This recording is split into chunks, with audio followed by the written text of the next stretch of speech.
Assalamualaikum warahmatullahi wabarakatuh.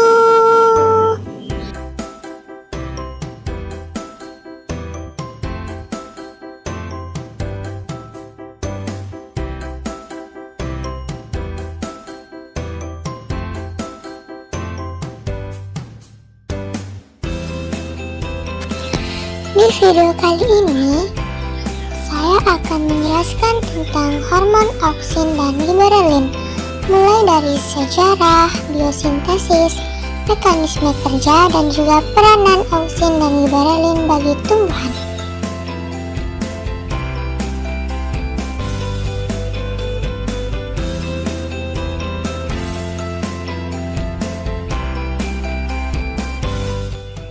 Auksin ditemukan pertama kali oleh ilmuwan Belanda pada tahun 1928 yang bernama Frits Wens. Frits Wens menemukan auksin yang terdapat pada ujung koleoptil kecambah gandum atau Avena sativa.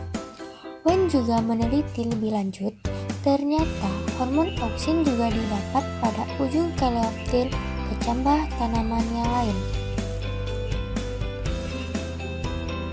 Auksin adalah zat hormon tumbuhan yang ditemukan pada ujung batang, akar, dan pembentukan bunga, yang berfungsi sebagai pengatur pembesaran sel dan memicu pemanjangan sel di daerah belakang meristem ujung. Biosintesis hormon auksin. IAA adalah auksin alami. Auksin biasa disebut dengan lambang IAA.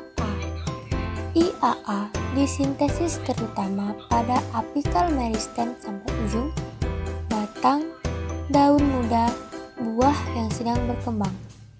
Biosintesisnya diasosiasikan dengan sintesis triptofan. Senyawa dengan aktivitas biologi auksin dapat disintesis, misalnya alpha-naphthalene asetik asid atau ANAA, kemudian 2,4-diklorophenoxyacetic acid atau 2,4-D. Auksin yang disintesis disimpan atau ditransportasikan dalam bentuk inaktif.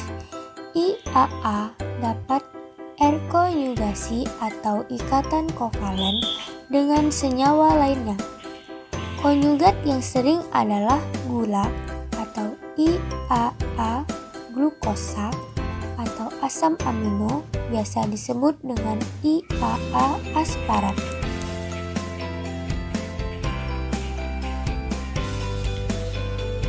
Mekanisme dari kerja hormon auksin yaitu kerja auksin sangat dipengaruhi oleh cahaya dan aktif jika tidak terkena cahaya.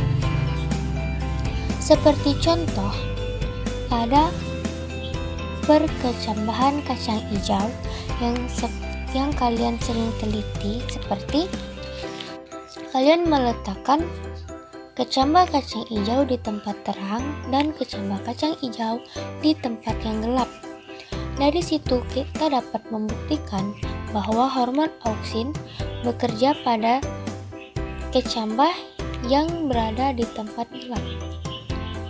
Hal ini menyebabkan fototropisme pada tumbuhan. Fototropisme merupakan peristiwa membengkoknya batang tumbuhan ke arah cahaya.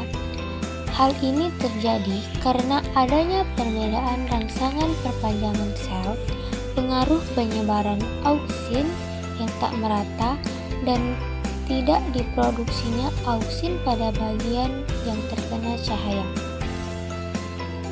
Selain fototropisme, auksin juga mempengaruhi insiden geotropisme atau pertumbuhan ke arah bumi. Gaya gravitasi mengakibatkan konsentrasi auksin pada bagian bawah lebih tinggi. Sebagai akibatnya, geotropisme pada batang sebagai negatif dan geotropisme pada akar menjadi positif. Di sini dapat kita lihat Geotropisme pada batang bisa disebut sebagai negatif karena pertumbuhan pada batang lebih rendah. Kemudian geotropisme pada akar menjadi positif. Dapat dilihat bahwa akar semakin panjang menjuru ke arah bumi, ke dalam bumi.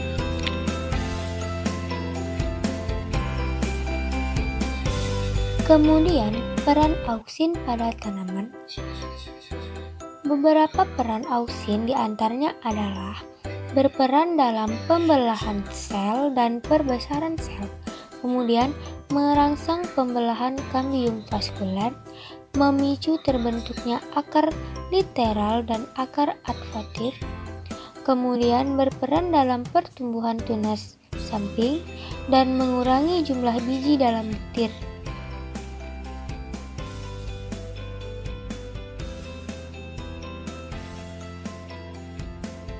Hormon giberelin pertama kali dikenali pada tahun 1926 oleh seorang ilmuwan Jepang, Eiichi Kurosawa, yang meneliti tentang penyakit padi yang disebut Bakanei. Hormon ini pertama kali diisolasi pada tahun 1935 oleh Teijiro Yabuta dari strain cendawan Gibberella fujikuroi. Lalu, isolat ini dinamai dengan giberelin.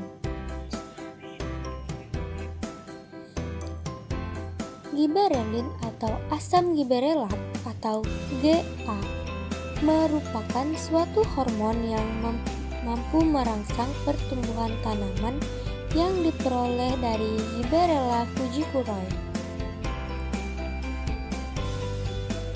Hormon giberelin merupakan hormon yang sangat berperan penting dalam perkembangan dan pertumbuhan tanaman. Biasanya digunakan untuk tanaman yang kerdil. Biosintesis hormon giberelin. Giberelin mengandung gibane skeleton yang terdiri dari skeleton karbon dengan 4 cincin. Giberelin dirancang sebagai tetrakarbosil. Giberelin dapat berbentuk monokarboksil, dikarboksil, atau trikarboksil. Giberelin ini disintesis dari glyceraldehyde 3-fosfat via isoprenyl difosfat pada jaringan muda batang dan biji yang berkembang. Biosintesis dimulai di kloroplas dan melibatkan membran dan tahap sitoplasmik. Beberapa GA ditransport dengan floem dan xilem.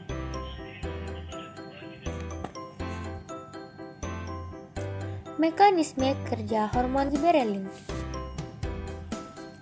Hormon giberelin sangat berpengaruh pada konsentrasi kadar auksin yang terjadi melalui pembentukan enzim proteolitik yang akan melepaskan asam amino triptofan sehingga dapat meningkatkan kadar auksin pada tumbuhan tersebut serta mempengaruhi pembentukan polihidroksi asam sinamat.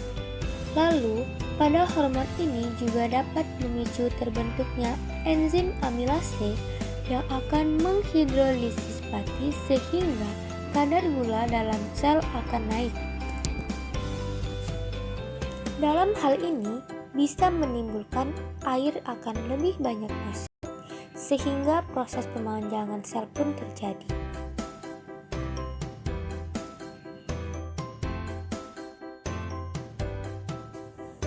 Peran hormon giberelin pada tanaman yaitu membantu pertumbuhan tunas embrio, membantu perkecambahan embrio, membantu merangsang pembentukan enzim amilase, maltase, dan pemecah protein, membantu pembentukan biji, munculnya buah tanpa biji, kemudian membantu merangsang pembentukan bunga, dan masih banyak lagi peran hormon giberelin ini pada tanaman ya.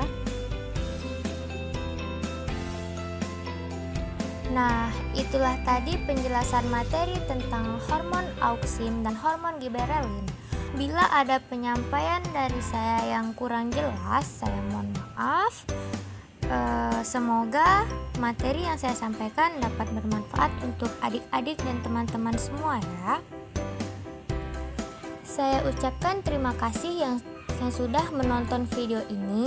Wassalamualaikum warahmatullahi wabarakatuh. See you.